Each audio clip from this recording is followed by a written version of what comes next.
Hey guys, so today you and I are going to talk about mistakes. So let's get into it. So the question in question was, Frederick, when you face production incidents, do you take the learnings and incorporate them into your pull request reviews, PR review process to avoid them in the future? Well, yeah, as much as one can, I suppose. But yes, like if there are issues with production and so forth, you try to remember what went wrong. And the thing that is worth knowing here is that it doesn't really reflect reality, to me at the very least, to say that you're always going to learn from your mistakes or you're going to fix things just because they cause an issue, if that makes sense. So let me explain that a little bit. So the way it works basically is that each team that you work with is going to behave a little bit differently. And on average, there are some issues where you will fix them basically immediately, and there are some issues that you won't actually be able to code away, and then there are some issues which you will blatantly just ignore because it's no one cares enough to do much about it. Let me explain that as well. So the way it's going to work almost every time, depending on, like, of course, your specific company and so forth, but on average this is the way it works in all the companies that at least I've been working in, is that when you get a bug report or an incident in production, you're going to make an evaluation and check whether or not it's worth fixing that thing that is wrong in production.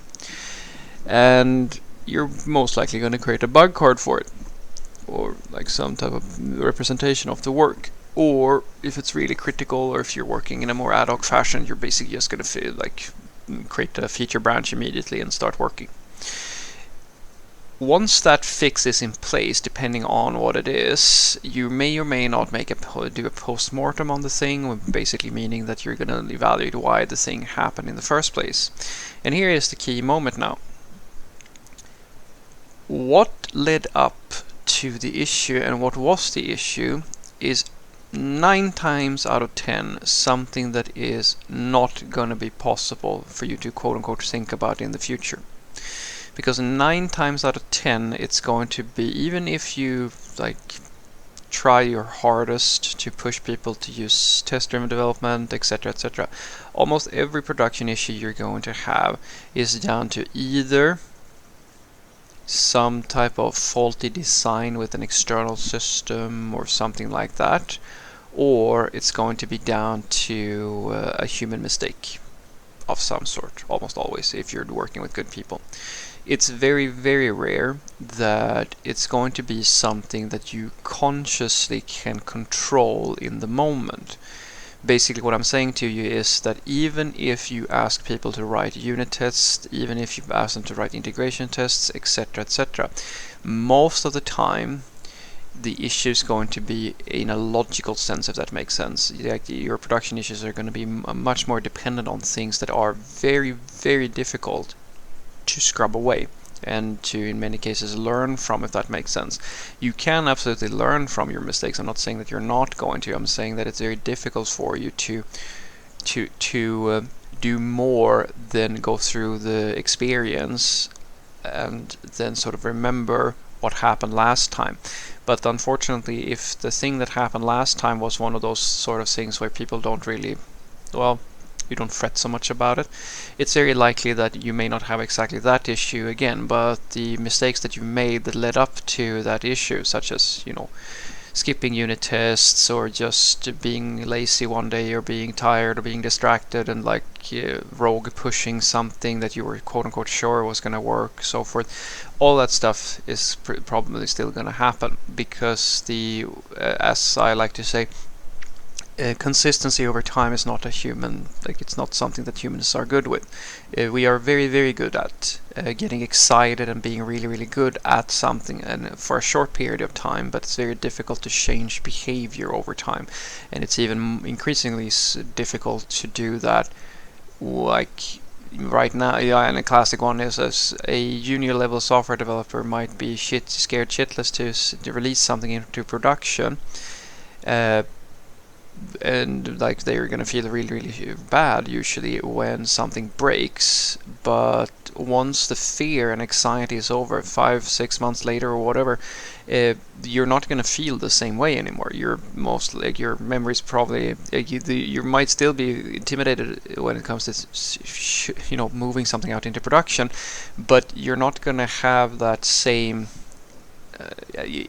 how do I put, like, the sense of urgency is not going to be there. And you're most likely going to have bad days where you're doing less of a great job, if that makes sense. And that is true for every single software developer. There is no exception to this.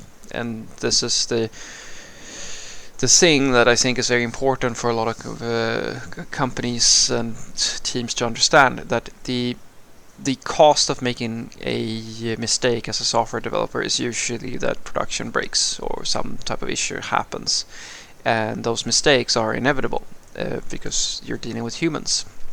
And so my suggestion to people is that you should absolutely learn from production incidents and so forth. But when you sort of understand that the vast majority of the incidents are human error, or like that someone quote unquote didn't check the logic well enough, there weren't enough unit tests, or someone didn't check the code review well enough, you can always do a better job. That's sort of the problem. But if everybody's doing their best job, there's not much more you can do. It's sort of like telling someone who doesn't win a race that you should just run faster or you should just drive faster or whatever. That's not a solution. That's a reminder, and then you commit to doing better, which hopefully is what you are doing already. And so I think that you should have a plan for that. My suggestion to you is to sort of accept that you're going to have these sorts of issues and invest in rollback strategies and feature flagging, etc., etc. These sorts of mitigating things where if something breaks in production, you can rectify the problem very, very efficiently and quickly. In other words, I like to say that the best ambition for a team is not so much to, I mean, you're always learning, but don't make the learning from your mistakes your focus. Make the cost of failure as low as possible. That's what you should aim for, because you're going to fail, and the less the less problems you have from failure, like controlling the blast radius and all that good stuff, is the better for you, in my personal opinion, because sometimes you're not going to ever be able to fix, like, you're never going to be able to fix a problem where you have people who miss something in a code review, or someone who isn't all that great at coding might make a mistake, or there's tons of things that can go wrong that you can't really learn from, at least not in any way that's going to prevent these sorts of production issues that happen on basically, I would say, a weekly or maybe a monthly basis. It's not feasible. So what I want you to take away from this is that I think that, sure, like, learning from production issues is definitely something you should be doing, but I mean, a person who is paying attention is probably learning from all kinds of things at the same time, regardless of if it's a production issue or if it's just another work day. So I think that is a little bit loose, because the reality is that for a lot of issues that you have and bugs, you're not going to be able to just make a mental commitment to say, I'm never going to do this again, because you're going to. The vast majority, there is a reason why you have bugs in practically every system. It's basically impossible to not have it. And so my suggestion is that you should you continue learning from your mistakes, which you're probably going to do for the rest of your life, regardless of what you do, but also invest in making the cost of failure as low as possible.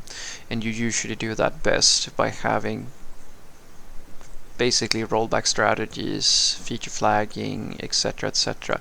And then of course have your quality checks, make sure that you're using tests, etc., etc. But you'll probably figure out very soon as well that a fair bit of like bugs and so forth, they are put on the pile in the backlog, and some of them are so minor and so forth that you don't really care about them, because not all bugs are created equally. And I can basically promise you that sooner or later you're going to be in one of those teams, or find yourself caring less and less about the fact that something isn't working in production. Because the reality is that you have a million things to do all the time as a software developer, and you can't work on all of it at the same time. And it really comes down to your team spirit and your team values and your product owners and stakeholders and so forth as to what issues gets fixed and what simply gets left and killed, that what gets killed by the backlog. So as I said, to me it's a more sustainable idea to mitigate to reduce the cost of failure, as opposed to just saying that I'm just mentally committing to doing better. Because, as I said, it's like saying that athletes should just be better at what they're doing. That's great. That's probably what everybody should be doing, but that's not going to happen magically. Have a great day.